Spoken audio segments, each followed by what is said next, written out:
جی بسم اللہ الرحمن الرحیم۔ امام بخاری نے کتاب الانبیاء کے اندر ایک حدیث لائی ہے حضرت ابی سعید الخدری رضی اللہ تعالیٰ عنہ کی۔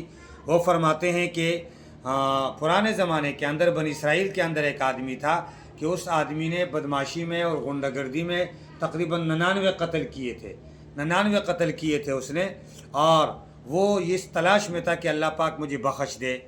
اس سوچ کے اندر، اس فکر کے اندر وہ گھومتا رہا، چلتا رہا، یہاں تک کہ ایک جگہ جا کے ایک راہب کے پاس بولا کہ بھائی مجھے میری بخشش ہونی ہے، یا ہو سکتی ہے یا نہیں ہو سکتی، میں معاف ہو سکتا ہوں یا نہیں ہو سکتا ہوں، میں نے 99 قتل کیے۔ تو اس نے کہا کہ نہیں، تیری بخشش نہیں ہے۔ اب اس نے کہا 99 تو میں نے پہلے کی ہے، چلو سینچری پوری کر دو۔ اس نے اس کو بھی مار دیا۔ کہتے ہیں پھر آگے جانے لگا اسی سوچ کے اندر، فکر کے اندر کہ اللہ مجھے بخش دے، کوئی ایسا وسیلہ نکل جائے کہ میں اپنی بخشش کا بندوبست کر لوں۔ جب وہ آگے گیا تو آگے اس کو موت آ گئی، فرشتے آ گئے اور فرشتے اس کو جہنم کی طرف لے جانے لگے۔ گنہگار ہے، قاتل ہے۔ اس طرف سے رحمت کے فرشتے آ گئے، وہ کہنے لگے نہیں، گنہگار نہیں، یہ توبے کے لیے نکلا ہے۔ اب کہتے ہیں جب فرشتے، رحمت کے فرشتوں کا، جہنم کے فرشتوں کا اور جنت کے فرشتوں کا آپس میں جھگڑا ہوا، تو اللہ تبارک و تعالیٰ نے ان کے لیے بطور فیصلے کے ارشاد فرمایا کہ اچھا ایسا کرو، زمین ناپو، یہ جس طرف سے آیا ہے وہ زمین زیادہ ہے، یا جس طرف جا رہا ہے وہ زمین زیادہ ہے، فاصلہ کہاں کا کم رہ گئی ہے؟ جس طرف کا فاصلہ کم رہ گیا ہے اس طرف کا فاصلہ ناپ کر فیصلہ کرتے ہیں۔ تو کہتے ہیں اللہ پاک نے زمین کو حکم دیا، اس طرف والی زمین سے کہا کہ تم سکڑ جاؤ، اور اس طرف والی زمین سے کہا کہ تم پھیل جاؤ۔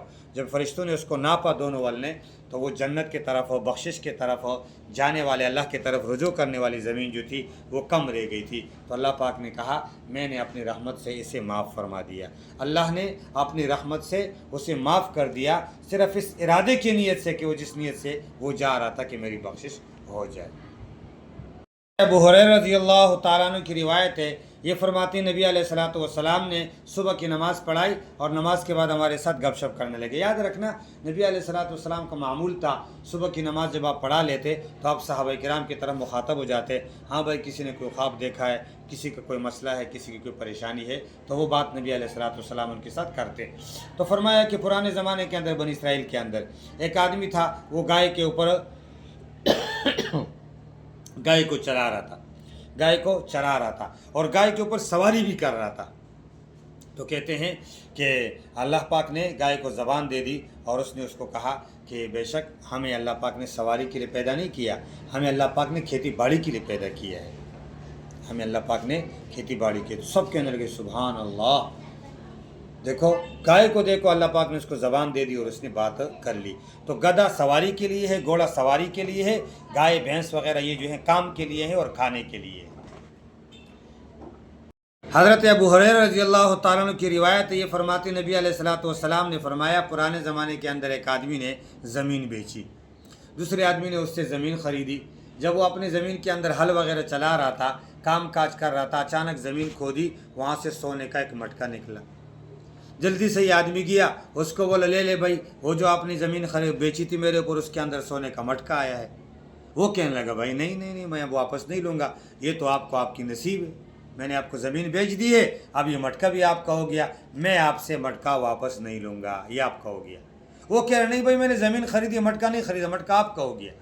کہتے ان دونوں آپس میں لڑ رہے تھے، تو اس دوران میں کسی اور سے فیصلہ کروایا۔ وہ آدمی کہنے لگا ہاں بھائی تمہارا کوئی بچہ ہے؟ تو ایک نے کہا میری بچی ہے، دوسرے نے کہا میرا بچہ ہے۔ اس نے کہا پھر بات ختم، لاؤ بھائی جلدی لاؤ۔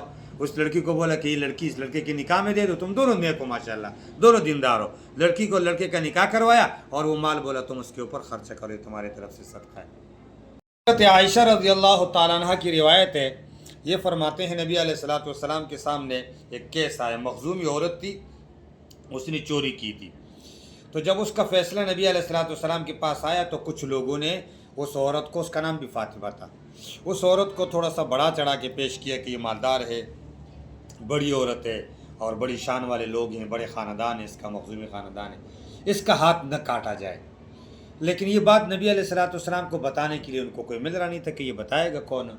مشورہ ہوا اور مشورے میں یہ طے ہوا کہ سب سے زیادہ لاڈلا حضرت اسامہ ہے۔ حسن، حسین اور اسامہ یہ چھوٹے چھوٹے بچے تھے اور نبی علیہ الصلوۃ والسلام کو بہت پیارے تھے، اور اسامہ تو زید کا بیٹا تھا، زید تو نبی علیہ السلام کا غلام تھا۔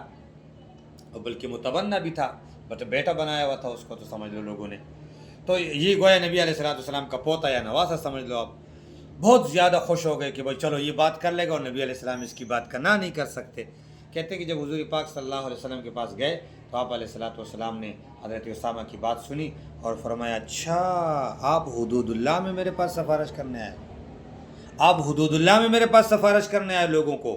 فرمایا جلدی آ گئے، لوگوں کو جمع کیا، اور جمع کرنے کے بعد کہا لوگوں پہلے کی امتیں اس لیے غرق ہو گئی ہیں کہ جب اس میں سے کوئی شریف آدمی چوری کرتا تھا، شریف مانا مالدار، کوئی مالدار عزت والا آدمی چوری کرتا تھا تو یہ لوگ اس کو چھوڑ دیتے تھے، اور جب کوئی ذلیل آدمی کمزور آدمی چوری کرتا تھا تو یہ اس کو سزا دیتے تھے، اس کے اوپر قانون لاگو کرتے تھے۔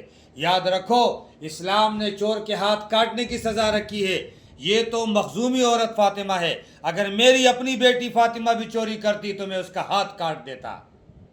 اور آج بھی اگر پاکستان کے اندر یہ قانون آ جائے کہ ایک عورت کا، ایک مرد کا ہاتھ کاٹ دے چوری کے جرم میں، کبھی زندگی میں کوئی چوری نہ کرے۔